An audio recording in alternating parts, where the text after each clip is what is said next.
The Iowa caucus turned into a complete mess.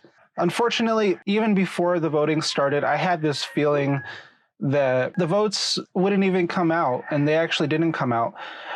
And it's strange. It's kind of like I already understand the way this whole process is going to go, and I've been trying to make these videos to hopefully make more people aware of what's happening. And the fact that what we saw in Iowa is going to continue through most likely almost every state. They won't pull this off in every state, but they will pull it off in the states that matter most. When it comes to New Hampshire, for example, I see that a lot of votes won't be immediately counted. From my understanding, it's a primary. I believe it's an open primary, where that means anyone can come out and vote for whichever candidate they choose from any party aisle. It doesn't matter if you're Republican or if you're Democrat. Personally, I think this is more democratic. This is a better decision than closed primaries. Like the state I come from is a closed primary state, and it doesn't encompass the full picture of what everyone stands for whenever you're doing a closed primary. And this causes people that are driven by voting for their party to not really care about who they're voting for, and they'll vote for the person with the most name recognition. This is flawed. But going beyond that, what happened at Iowa? What happened at the Iowa caucus? Everyone's talking about how Bernie Sanders was shorted, but he only knows this because he has the staff and the resources to prove it. Now, when it comes to Andrew Yang, a recent report came out how he just fired a bunch of staffers. I mean, realistically, how many people does Yang even have on his team? Maybe like 200 to 300 people? This makes me question a few things. Like, for one, he didn't have enough people to go around at each precinct to report the results to him. So he doesn't truly know the outcome of his results. He only knows it in a couple of areas.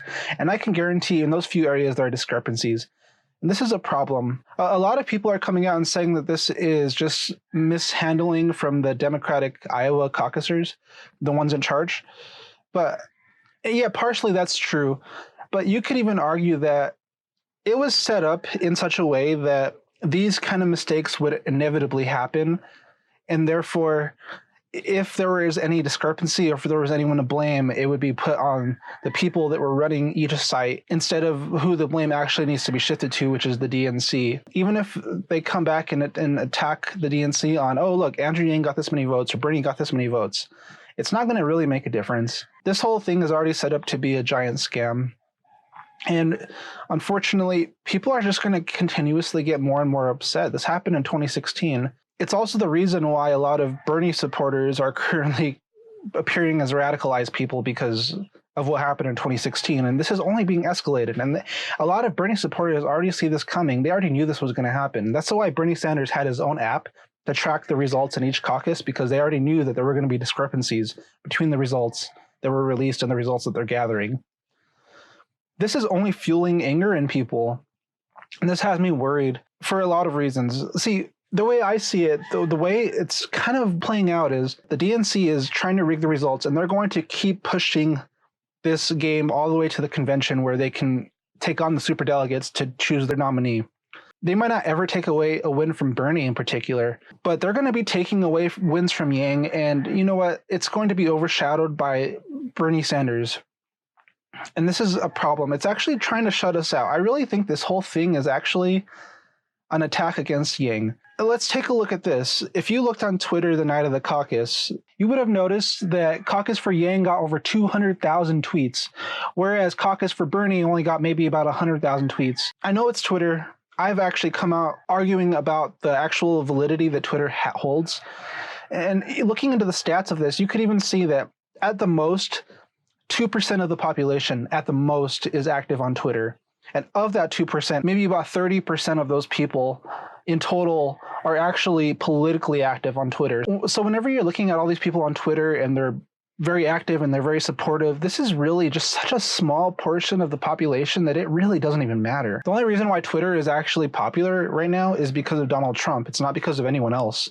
So when you're using Twitter, you're kind of playing Trump's game, and it's not going to work for most people. So what should we do? Unfortunately, there's not much that we can do. It's more about what Andrew Yang can do. I think that he's spent his money wrong. And if you agree with me, I would urge you to comment below. That way we can make some kind of record, at least, that he is spending his money wrong and that I'm not the only one that feels this way. The more he spends money on ads, the more it just doesn't look good. He has good advertisements. That's not the problem. The 30-second clips, the minute clips here that he throws out here and there are all good clips, and they all help his campaign. However, it's the way advertising is perceived. Most people, when you're watching TV, you don't pay attention to the advertisements, even if it's going on in the back of your mind. When you watch an Andrew Yang ad, you want to be engaged in it, like you're watching a television show, but most people don't view ads this way. So I think the money he's spending on ads is kind of pointless. In my opinion, it's cheaper to hire someone than to put an ad out. It's cheaper to hire 100 people than to put out one ad. It's cheaper to probably hire 1,000 people than to put out one ad. So my question is, why is he not spending more of his resources to hire people instead of just throwing out these ads and hoping this ad would reach a wide audience? Pay people to go out and make calls. Pay people to go out and door knock.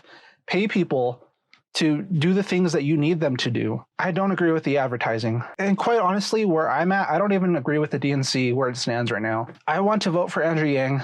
I want him to come out victorious. I think people are going to realize that attempting to do this through the DNC and the Democrats is not the right move. They don't want anyone interfering in their party.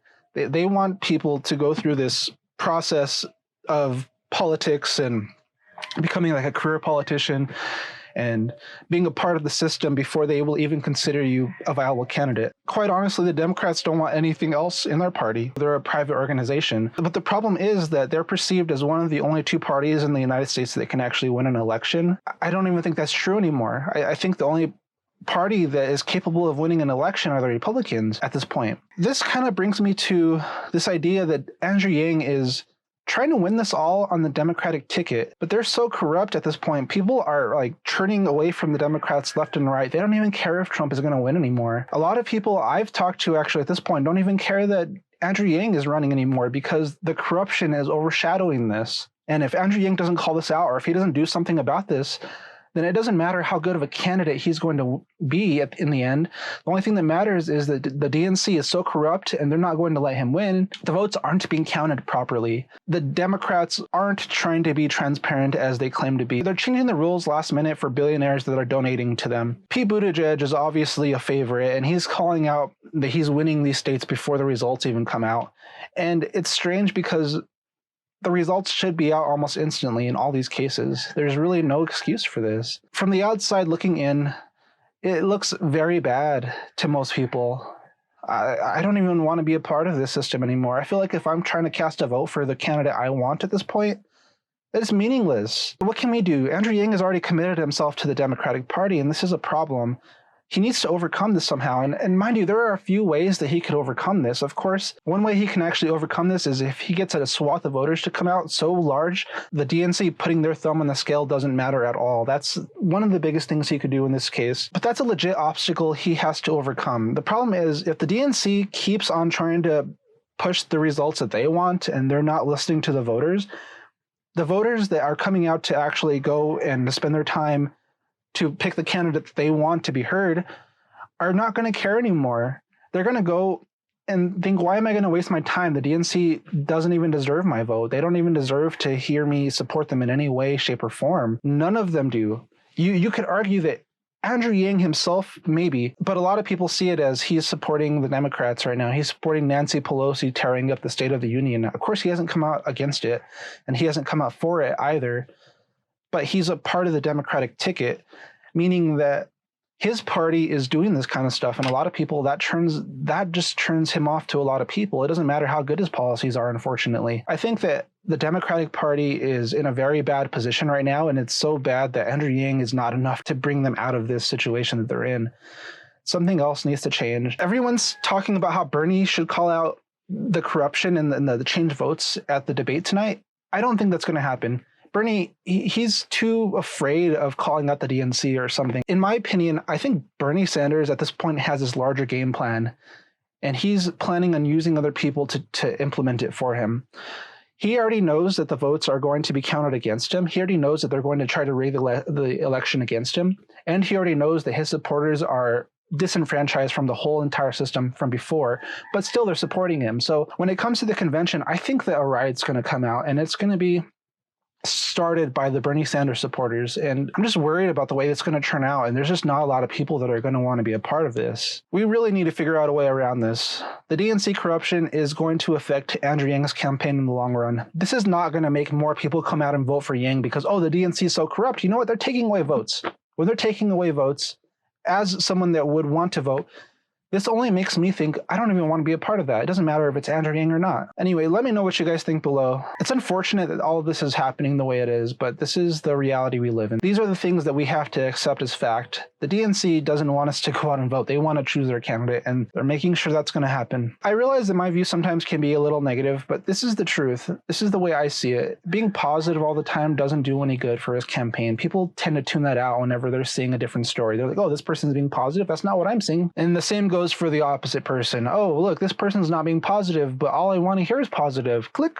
This is the way I see it. This is the truth that I see. I appreciate you guys that are following me. If you guys enjoy my perspective at all, and not just the following the Yang Gang around with whatever they're saying, then feel free to like my content and share it around and subscribe. I am not against Andrew Yang's campaign at all. I genuinely feel like I'm being the most transparent about where his campaign's at, what the status of his campaign is. It shouldn't require overhyping in order for him to get out there. That's just the thing. His message should resonate. And there's a couple of other things. There's actually one point that I want to bring up with the freedom dividend that he needs to implement sooner rather than later. And I'll talk about that in my next video. Try not to be discouraged.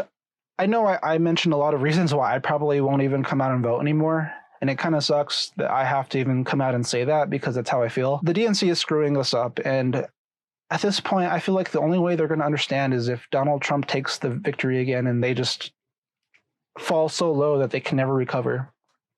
All right, until next time, humanity first doesn't always mean being nice. Just remember that. But until next time, humanity first.